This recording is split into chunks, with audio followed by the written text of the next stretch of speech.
ये जो बताया जा रहा है कि इसमें लॉरेंस बिश्नोई का हाथ है, कि उसके 3 गुर्गे अमेरिका से ऑपरेट कर रहे हैं। लॉरेंस बिश्नोई गुजरात में है और उसके 700 शूटर हैं। ये कह देना कि जो सलमान खान का मित्र है वो हमारा शत्रु है, ये एक चुनौती है। ये स्थिति अत्यंत चिंताजनक और भयावह है। मुंबई के पॉश इलाके में एक पूर्व मंत्री, पूर्व विधायक, जिनका बेटा भी या तो विधायक है या पहले था, और जिसने अपने जीवन भय के बारे में चिंता बताई थी। कुछ सुरक्षा मिली थी, बताया जाता है 2 कांस्टेबल्स मिले थे या वाई कैटेगरी मिली थी। उसके बावजूद अगर हत्या हो जाती है और बाहर से आए हुए 3 पेशेवर हत्यारे, जिसमें एक है धर्मराज, दूसरा है करनैल सिंह, एक हरियाणा का और एक उत्तर प्रदेश का, 9mm पिस्टल्स का इस्तेमाल किया जाना। 9mm पिस्टल्स या तो चाइना की ओरिजिन की होती हैं या फिर FM ब्राउनिंग की होती हैं। खतरनाक हथियार जो केवल पुलिस फोर्सेस वगैरह को दिया जाता है, और उसकी इतनी पावरफुल मार होती है कि कमर के नीचे भी लगे तो जिसको मारा जाएगा, अगर वाइटल पार्ट पे नहीं भी लगी तो रक्तस्राव यानी हेमरेज से भी उसकी मौत होने की संभावना रहती है। और मुंबई इस तरीके से बताने के बाद अगर हो तो चिंता का विषय तो है ही, और पुलिस को अपनी आंतरिक जो व्यवस्था है, गश्त गाड़ाबंदी और पेट्रोलिंग की, उसको और उच्चीकृत करने की आवश्यकता है। और ये जो बताया जा रहा है कि इसमें लॉरेंस बिश्नोई का हाथ है, और लॉरेंस बिश्नोई के बारे में ये कहा जाता है कि उसके 3 गुर्गे अमेरिका से ऑपरेट कर रहे हैं। गोल्डी बरार, अनमोल बिश्नोई जो कि उसका भाई है, और एक नाम और है मैं आपको बताता हूं जो कि अमेरिका से उसको संचालित कर रहे हैं। और अगर खुलेआम NIA ने अपनी चार्जशीट में इस गैंग के खिलाफ ये लिखा है कि लॉरेंस बिश्नोई गुजरात में है और उसके 700 शूटर हैं। मैं बताना चाहूँगा इसके पहले दाऊद इब्राहिम का गिरोह ऐसे ही चलता था, और उसने जिस प्रकार गुलशन कुमार की मुंबई में ही दिन दहाड़े हत्या की थी अबू सेलम ने, कुछ हमें वही परिदृश्य सामने आ रहा है। और इस तरीके के गिरोह तभी क्रियाशील होते हैं जब उनको कहीं से बैकअप मिलता है। इसके पहले दिल्ली में एक अफगान जिम ओनर की हत्या हुई थी, सिद्धू मूसेवाले की हत्या हुई थी, और हमने क्या आज तक कोई कार्रवाई करना ज़रूरी नहीं समझा।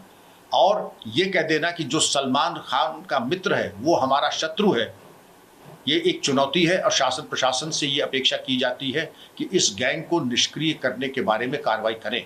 अभी ये भी बताया जाता है कि कनाडा में एक सिंगर की हत्या इस गैंग के द्वारा की जा चुकी है। तो यह तो हम कह दें कि आपने आत्मसमर्पण, जब मैं आप कह रहा हूँ तो शासन प्रशासन ने आत्मसमर्पण कर दिया है, या फिर आप गंभीर नहीं हैं। समय आ गया है कि गंभीर होकर के इस तरीके के अपराधियों और गिरोहों को नेस्तनाबूद करें। और 1-2 फुट सोल्जर्स पैदल सिपाही पकड़ने से काम नहीं चलेगा। गैंग के पीछे ज़रूर किसी विशिष्ट व्यक्ति का या संगठन का हाथ है, क्योंकि बिल्कुल संगठित अपराध के एक शीर्षस्थ गिरोह की तरह क्रियाशील हो रहा है।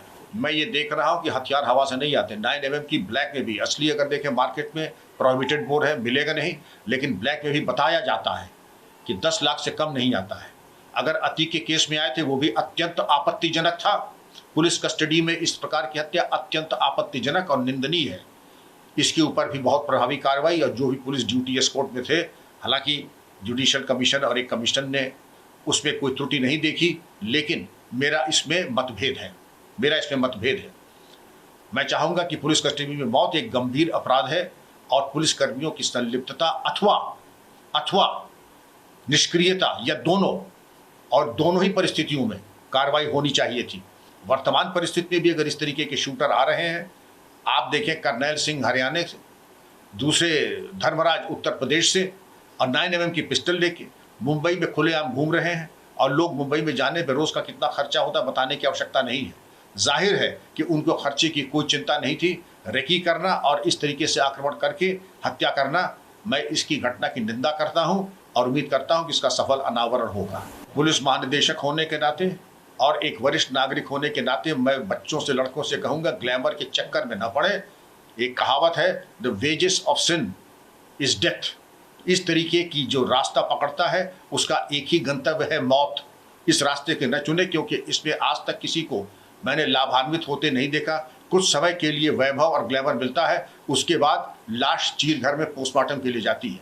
इसलिए इस रास्ते को न देखें, मेहनत और ईमानदारी से काम करें। अगर आप ये वीडियो YouTube पर देख रहे हैं तो हमारे चैनल को सब्सक्राइब कर बेल आइकन दबाएं, और Facebook पर देख रहे हैं तो हमारे पेज को लाइक करें। 8 मिलियन प्लस सब्सक्राइबर, आपके इस भरोसे के लिए बहुत धन्यवाद।